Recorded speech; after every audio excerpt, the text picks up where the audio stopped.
जितने भी संबंध जन्य सुख हैं सब के सब दुख स्वरूप हैं, दुख के उत्पत्ति स्थान है। संबंध जन्य सुख मत भोगो तो दुख कभी तुम्हें छू नहीं सकता। अभी कल हमको किसी ने बताया था, तो बोले वो नौकरी करते थे प्लास्टिक फैक्ट्री में और वो पाइप फट गया, पूरा प्लास्टिक जो द्रवित प्लास्टिक ऊपर, बोले जिंदा जल गया। वो चिंतन तो हुआ ना। तो अब जैसे अपने लोग दूसरे जीवों को जला के खा रहे ना, ऐसे पैर बांध दिए उनको भूंज रहे, तुम्हारे पैर भी नहीं बांधे जाएंगे, जिंदा भूंज जाओगे। कर्म तुम्हें बख्शेगा नहीं, ध्यान रखना।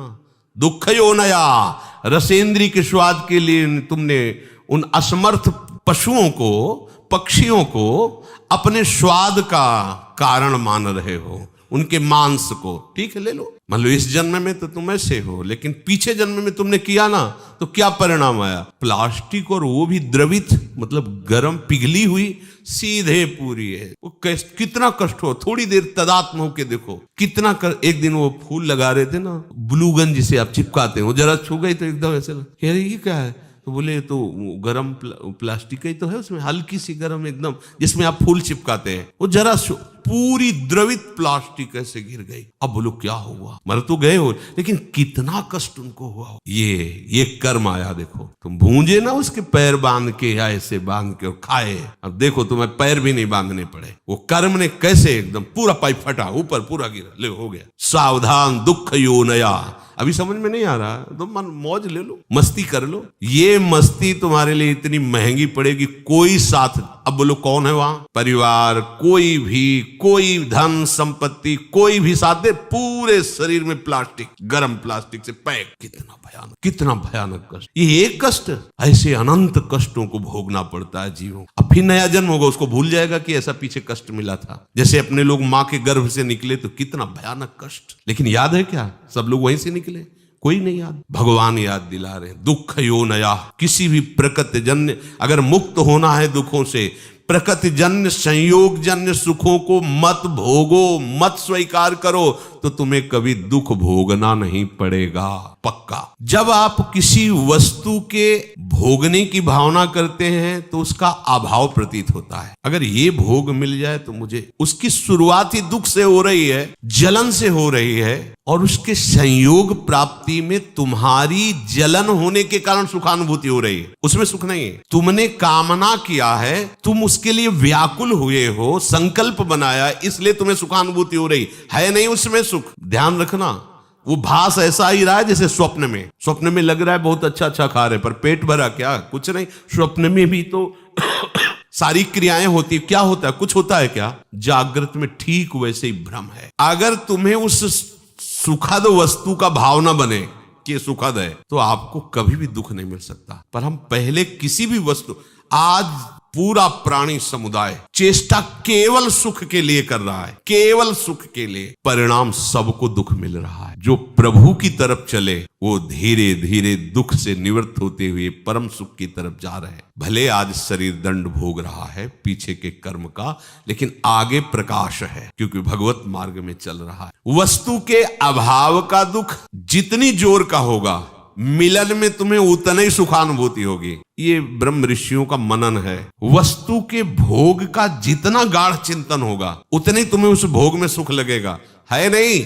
लगेगा। और जितना तुम उसमें सुख अनुभव करोगे, उससे अनंत गुना बढ़ के तुम्हें दुख मिलेगा। ये सिस्टम है, ये है नियम है।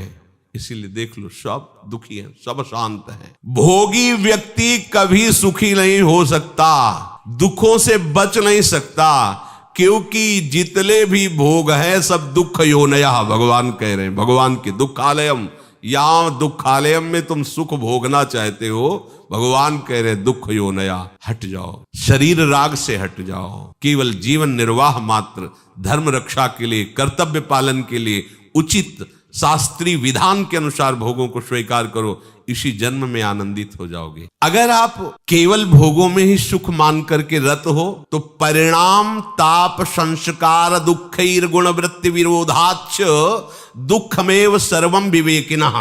तुम्हें 3 प्रकार के दुख वर्तमान में ही भोगने पड़ रहे हैं। देख लो, परिणाम दुख, पीछे जो कर्म किए उनका परिणाम भोग रहे हो। परिणाम दुख और ताप दुख और संस्कार दुख, ये 3 सुख भोगने वाले को भोगना ही पड़ता है। देखो, सुख भोगने वाले के लिए लिखा है, जो संसार में सुख भोगने की वृत्ति लिए हुए उनको ही अपने आप 3 दुख भोगने पड़ते हैं, परिणाम दुख, ताप दुख और संस्कार दुख। संपूर्ण विषय भोग आरंभ में सुख रूप सबको प्रतीत होते हैं। कोई भी कर्म जब हमारा बनता है तो उसमें हमारा लक्ष्य होता है सुख। कोई न कोई ऐसा कर्म बना जो सुख के लिए हमने पाप कर्म किया, सुख भोगने की भावना से पाप कर्म बना, और वही कर्म आकर के दंड देता है। ध्यान रखना, चाहे कोई हो, कोई भी हो, कितना भी बड़ा महापुरुष हो, इस शरीर रचने के समय उसके उस कर्म संस्कार को रचा गया है। इतनी अवस्था में तुम्हारे ये रोग होगा, इतने ये प्रारब्ध भोग है, ये आएगा, अपना रूप विस्तार करेगा। लेकिन ये भजन का, ये भगवत शरणागति का प्रताप, वो बस कवच बन करके उसकी रक्षा करता है, ना उसे भय होने देता है, ना शोक होने देता है। अब ये शरीर छूटा, पीछे सब गोदाम में आग लग गई, अब उसमें एक भी कर्म ऐसा नहीं जो जग सके या नवीन हमें बंधन दे सके। खत्म। आगे जो कर्म हो रहे हैं भगवद अर्पित हैं, वो खत्म। प्रारब्ध जो है धीरे धीरे खत्म होता जा रहा है, और उसको कैसे भुगवा रहे? कृपा कवच से। सत्य कहते हैं, अगर प्रियाजू की शरण में ना होते तो रोज हम ऐसे जलते जैसे कि तवा में रोटी सेकी जाती है, ऐसे जलते और मनाते कि ये शरीर छूट जाए तो अच्छा है। मनाते, कहाँ इतनी अर्थव्यवस्था, कहाँ ऐसी सेवा, कहाँ ऐसा हृदय की विश्राम स्थली, कहाँ हृदय को लगाते, किस पर लगाते? जिस पर लगाया था वही धोखा दे रहा था। क्या होता थोड़ी देर भी तो बिल्कुल एकदम जैसे जल में कमल का फूल रहे, ऐसे प्रियाजू रख रहे। संपूर्ण विषय भोग आरंभ में सबको सुख रूप प्रतीत होते हैं, और वही कर्म, वही विषय भोग परिणाम में महान दुख प्रदान करता है। एक सत्य घटना, ब्याह हुआ, पत्नी आई, तो जैसे परस्पर स्त्री पुरुष आसक्त हो जाते, ऐसे पति आसक्त हो गया। पत्नी का पहले से कोई प्रीतम था, वो जब उनके दृष्टि में ब्याह होने के बाद पुनः आया तो उसने रोकर कहा, हम तो आज तक तुम्हारा ही इंतजार कर रहे हैं, और जिएंगे तुम्हारे लिए और मरेंगे तुम्हारे लिए। अब ये तुम सोचो कि तुम्हारा प्यार कैसा है। तो उसने कहा, इस बार हिसाब हो जाएगा, हम मायके आ रहे हैं, वहीं बुलवाएंगे इनको। मायके गए और वहां से फोन किया कि आपके बिना हमारा दिन नहीं कट रहा, माता पिता तुरंत भेजेंगे नहीं, आप 1-2 दिन के लिए आ जाइए। वो जो बहुत ज्यादा चिपकती है, नाक मुंह में लगा दिया उसको, फेब्रिक है, और उससे क्विक क्या, वही नाक जैसे खवा पिया के लेटा दिया, और मित्र को बुला लिया, और नाक में और मुंह में वही मिनट में एकदम जाम। ये सत्य घटना। क्या हुआ? कहाँ सुख है, किस में सुख है? अब वो एक अलग जेल में, एक अलग, एक मरा और दोनों अलग अलग जेल में, तीनों का जीवन नष्ट हो गया। क्या हुआ? सुख भोग की लालसा। देखा, अब अगर हम ऐसे ना समझाए तो लगेगा भगवान कह रहे दुख होने आए, ऐसे दुख होने आए। धर्म से चलोगे, भगवत भजन करोगे, धर्म के निर्वाह के लिए विषय स्वीकार करोगे, तो आप सदैव सुखी रहोगे, इस लोक में भी और परलोक में।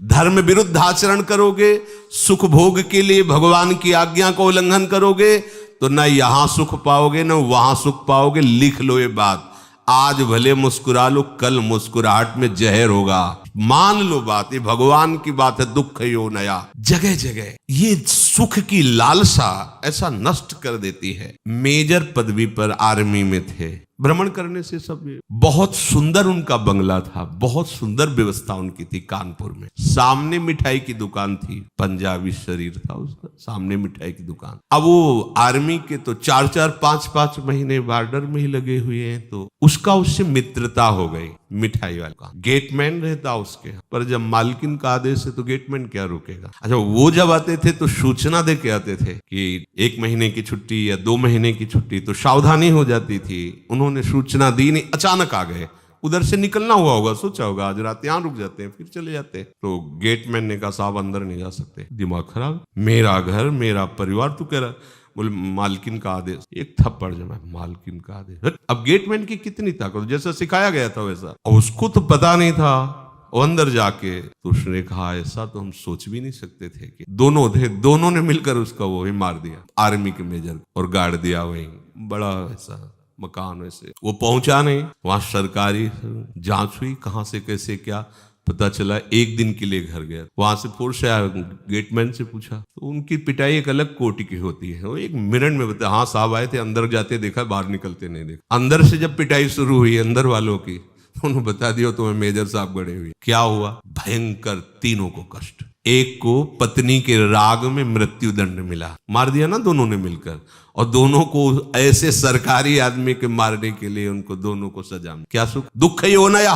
और ये कार्य कैसे हुआ था? सुख भोगने के लिए। जितना भी आप धर्म रहित आचरण करेंगे कहीं भी त्रिकाल में, ये तो ब्याज हुआ उस कर्म का, परिणाम जो आएगा वो तो आगे मिलेगा। बड़ी जेल है नरक, ये छोटी जेल है यहाँ की।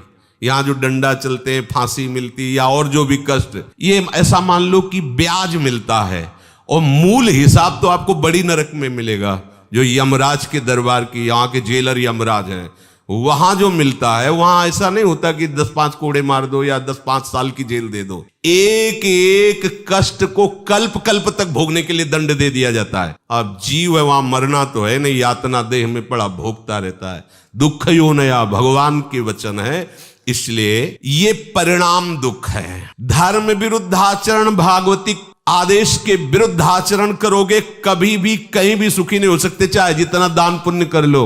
दान पुण्य एक अलग कर्म हो गया और वो पाप कर्म एक अलग कर। अगर कट सकता है तो एक ही काट सकते हैं, वो केवल भगवान। मामे वे प्रपद्यन्ते माया में ताम, वो कह रहे हैं हम त्वाम सर्व पापेभ्यो मोक्षयिष्यामि मा शुचा।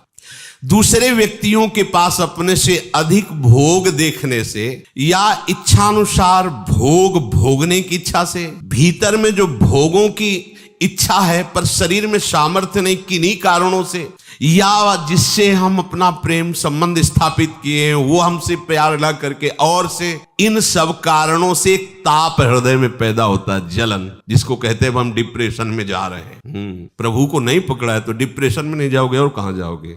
अभी तो कम डिप्रेशन है, ऐसी जगह भेजे जाओगे जहां डिप्रेशन है, वहां कहीं शांति नहीं, एक क्षण के लिए भी शांति नहीं। आओ ऐसी जगह में जितनी गलतियां होंगी सब क्षमा हो जाएंगी। बहुत करुणा में सरकार है, अति उदार भी सुंदर। मान लो इनकी शरण में हो जाओ, दुख से बचने के लिए शरण में हो जाओ। भगवत प्राप्ति, परमानंद और प्रेम, ये तो सब आगे की बातें। इन दंडों से बचने के लिए हो जाओ कि ये राष्ट्रपति हैं, जैसे न्यायालय से पास हो गया कि अब इसे फांसी मिलेगी, राष्ट्रपति माफ कर सकता है। अहम त्वाम सर्व पापेभ्यो, आओ तुम सर्वधर्मान परित्यज्य मां में खुला दरबार है श्री कृष्ण का। कह रहे आ जाओ, माफ कर दूं। अरे चल पड़ो ना, काहे को पीछे लौट रहे हो? पीछे लौटोगे हर जगह धोखा ही धोखा है। पाए जान जगत में सब जन कपटी कुटिल कलयुगी टंच। ये ताप होता, जलते रहते हैं।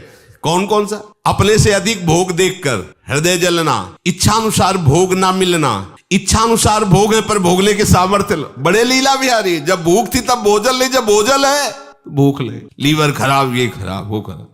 जब लीवर काम कर रहा था तो रोटी ले मिल रही थी, और जब रोटी की व्यवस्था होगी तो लीवर काम नहीं कर रहा। ऐसा उसका खेल लीला विचित्र है। जलो जलो बैठो। जब भोग सामग्री नहीं थी तब भोग सामर्थ्य थी, और जब भोग सामग्री आई तो भोग सामर्थ्य खो गई। जल बैठे, देख देख भोगों को, और जलता रहे पूरा संसार। अब चाहे जितनी दवाइयां खा ले, बड़ा विचित्र खेल, बड़ी सूक्ष्मता से मारा जा रहा है, वो समझ ही नहीं पा रहा है। भोग भोगने की सामर्थ्य नहीं पर भोग इकट्ठा है, जल रहा है। अब भोग की सामर्थ्य है पर दूसरे के पास वो भोग है नहीं, उसके पास वो देख देख के जल रहा है। और भोग है और भोग भोगने की सामर्थ्य भी है पर भय लगा हुआ है कहीं तीसरा छीन न ले, ये जल रहा है। कह रहे हैं कि ये ताप दुख किसी को नहीं बख्शता। परिणाम दुख पहला, और ये दूसरा ताप। अधिकतर इसी ताप दुख से जल रहे हैं। और तीसरा है संस्कार दुख। यद्यपि ये साधकों में भी पाया जाता है, वो नहीं चाहते हैं भोगना पर पूर्व संस्कार वश उसे विवशता हो रही और वो दुख भोग रहा है। ये साधक मिटा सकता है, तीनों दुखों को मिटा सकता। भगवद आश्रित होकर विवेक के द्वारा परिणाम दुख को भोग करके निपटा देगा। जैसा भी परिणाम आया है हमारे ही कर्म का परिणाम है, पर हम प्रभु की शरण में उनकी स्मृति के बल से, उनके आश्रय के बल से इस दुख को सह सकते हैं, परिणाम दुख को। और ताप वाला दुख इसलिए नहीं होता उपासक को, क्योंकि उपासक का लक्ष्य परमात्मा